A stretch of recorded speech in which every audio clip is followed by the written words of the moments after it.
özünə sıfırdan biznes qurdu, mağaza açdı. Bu barədə suallara həqiqətən mənə çox gəlir. Ona görə buradan ümumi cavablamaq istəyirəm. Mən mağaza açmamışdan qabaq illərlə öz müştəri bazamı yığmışam.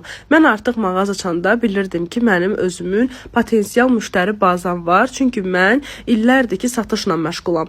2014-2015-ci illərdə mən özüm satışla məşğulam.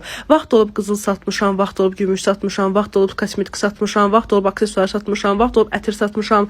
Mən hər zaman satışla məşğul olmuşam və bunu mənim qohumlarım da, tanışlarım da, ətrafım hər zaman bilib ki, mən alverlə məşğul olmuşam və onlayn şəkildə də satdığım olub, müştəri bazası yığdığım olub, topdan da satdığım olub, bahada satdığım olub, ucuz satdığım olub və elə vaxt olub ki, mənə hər hansısa bir qızıldan 3 manat, 5 manat pul qalıb, mən bunu fikirləşməmişəm, mən onun çatdırılmasına pul söyləmişəm, mən onun arxasınca da getmişəm, gəlmişəm, istər mələklə, istər özüm, yəni mən nəyisə dəyinəsə mən bu dəqiqə pul qalacaq deyə heç vaxt fikirləşməmişəm. Mən sadəcə olaraq öz müştəri bazamı yığmağı fikirləşmişəm hər zaman.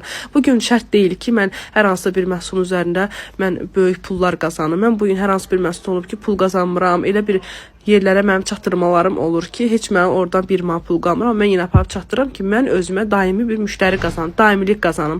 Və həmin o müştərilər sonradan çevrilir. Elə gözəl sizə qazandırır ki, bunu əvvəldən düşünmək lazımdır. Yəni hər şeyə, hər dəqiqə, bu dəqiqə kimdənsə mənə pul qalacaq, qazanc qalacaq deyənə eləmirəm və indi də əvvəllər də mən bunu belə etmişəm. Mən sizi çox gözəl anlayıram. Bu dəqiqə siz gedib böyük pullar yatırdıb biznes qura bilməzsiniz.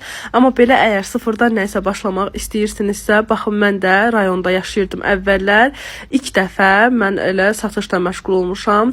Belə şəhərdən sifarişlər eləyirdim məhsulları, göndərdilər şəkillərim mənə. Mən də storimdə paylaşırdım. Kim nə istəyirsə sifariş eləyirdim, gətirirdim, satırdım.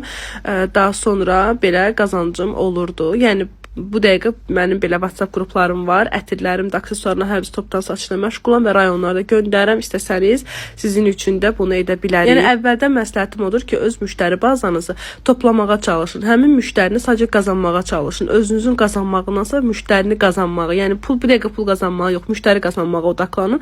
Belə artıq sizin üçün daha rahat olacaq sonradan.